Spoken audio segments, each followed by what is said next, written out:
station covering all of the DMV. This is DC News Now. It's one of those things you never want to have to do, but at the same time, you know, you're glad you can do it and be able to give somebody a chance. DC News Now, 2 people nearly drowned in Northeast DC today. Their condition tonight and the lifeguard who kept them alive. And very hot temperatures this afternoon now leading to the development of some rain and storms. Where are those tracking into the night tonight and into your Friday? We'll have to check your forecast in just a bit. DC students on high alert following back-to-back deadly shootings on college campuses. We should hear more about how folks are getting caught, you know, in these scenarios. The concern and shock around these schools as we learn more about the 2 men gunned down. And an unexpected passenger on the Blue Line last night. The new photos one passenger is sharing with us. Hi, everyone. Thanks for joining us for DC News Now at 9 o'clock. I'm Chris Flanagan. Great to be with you. I'm Tasmeen Mahfouz, and right now, 2 people are in the hospital in critical condition after a near drowning at a Northeast pool. It happened around 5 o'clock at the pool at the Theodore Hagens Cultural Center in Fort Lincoln Park. Our Max Marcilla joining us live tonight from outside that center. Yeah, and Max, people told you once this happened, everyone jumped into action. It was really an all-hands-on-deck effort from lifeguards to swimmers. Everyone was just trying to make sure that the 2 adults who a witness says were in the deep end of the pool were okay. It was the actions of first responders who came and one very alert swimmer who helped resuscitate the 2 people. It's quiet at the Fort Lincoln pool in Northeast DC hours after a terrifying situation. I'm responsible for the drowning at Theodore R. Hagens Cultural Center. I look down in the pool and I see these 2 bodies there, and then they pulled them. The gentleman and the lifeguard jumped in and pulled them out. JERMAINE Hunter brought his kids to the pool. They begged him. It was one of the hottest days we'll have this summer, and that persuasion was more important than he could have known. And then I jumped out and then went and just started the CPR. Hunter has taught CPR for 15 years, and when the moment called, he was ready. A man and a woman unconscious. Hunter, as well as first responders once they got there, helped resuscitate them. They were then airlifted to a nearby hospital in critical condition. I'm thankful that I've been able to teach it for, 15 years or so, but at the same time, I'm thankful that I knew enough just to be able to do that, just to be able to give folks a chance, Being able to do CPR is how you give them a fighting chance to save their lives. Most definitely. Hunter's work earned the respect of DC Fire and EMS Public Information Officer Vito Maggiola. You hope you never have to do this because it's emotional, but at the same time, you're happy that you knew what to do and gave somebody a chance,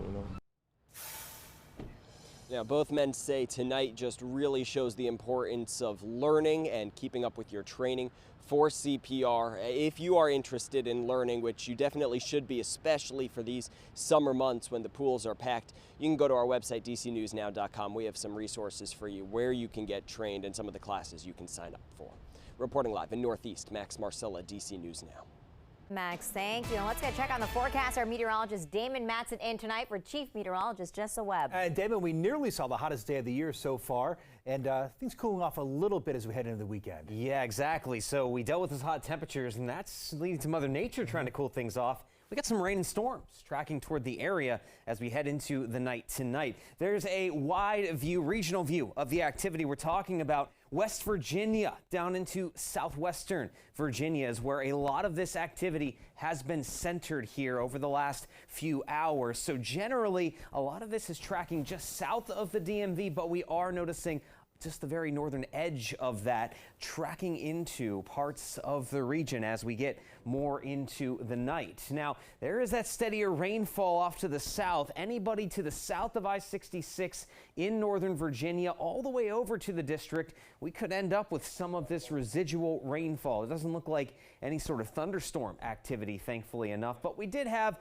one stronger cell that's been trying to hang on, though it is beginning to weaken here over the last hour or so. This storm is finally losing its steam. It was over Martinsburg. It's tracking along Route 9 now through Kearneysville here, and it's going to continue to move down into portions of Jefferson County, West Virginia, with a little bit of heavy rainfall, some lightning, but again, Thankfully enough, this one stronger cell is beginning to lose its steam as we go more into the night. We lost that heating of the day, and that is what's going to limit the storm activity, but no doubt we are going to still see some light rainfall, scattered showers, especially across the southern DMV as we go through the rest of the overnight hours, and you might even be walking out the door tomorrow morning to a few of those lingering showers. Now, we are still going to be rather mild, rather muggy as we get into the start of the day, and with that environment in place, are we talking about additional chances for scattered showers and storms as we go into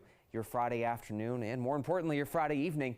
We'll have a full check of your forecast coming up here in just a bit.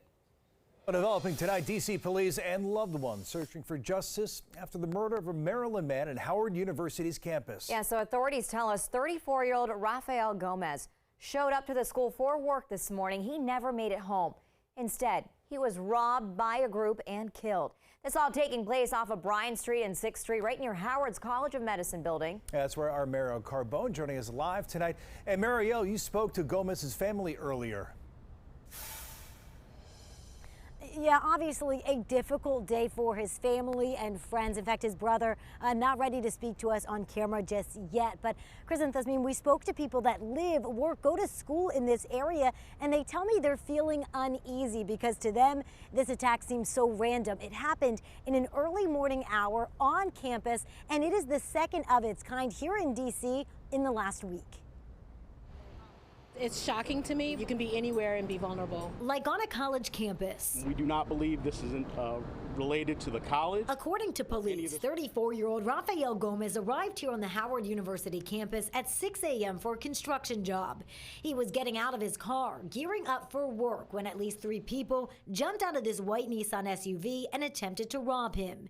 It ended with someone shooting and killing Gomez. Oftentimes these things happen at the moments in the places you least expected. Sizawati Morris, who is on campus for a fellowship, says the crime is surprising. But it's making me think that maybe the targets are looking at places where people are least expecting to be assaulted. The attempted robbery and homicide is the second on a D.C. University campus in 8 days.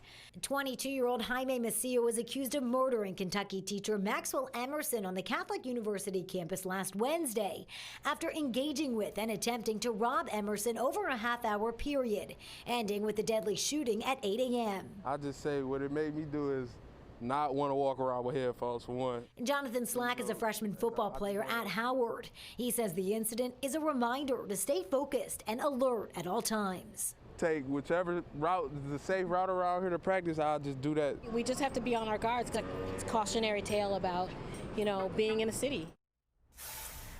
And now both universities do have public safety departments here at Howard. That includes both armed and unarmed officers. And the university does tell us that Howard officers were the first ones to respond to the scene here and render aid.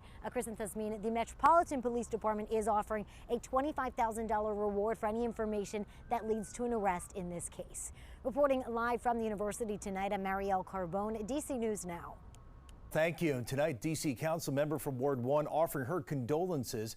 Brianne Nadeau tweeted a statement saying, in part, "I'm saddened to hear of yet another senseless shooting death this morning in our community, an egregious daytime homicide that took place during a robbery." She goes on to say, people should be able to go about their daily lives, to work, to school, to the grocery store, without the fear of violence.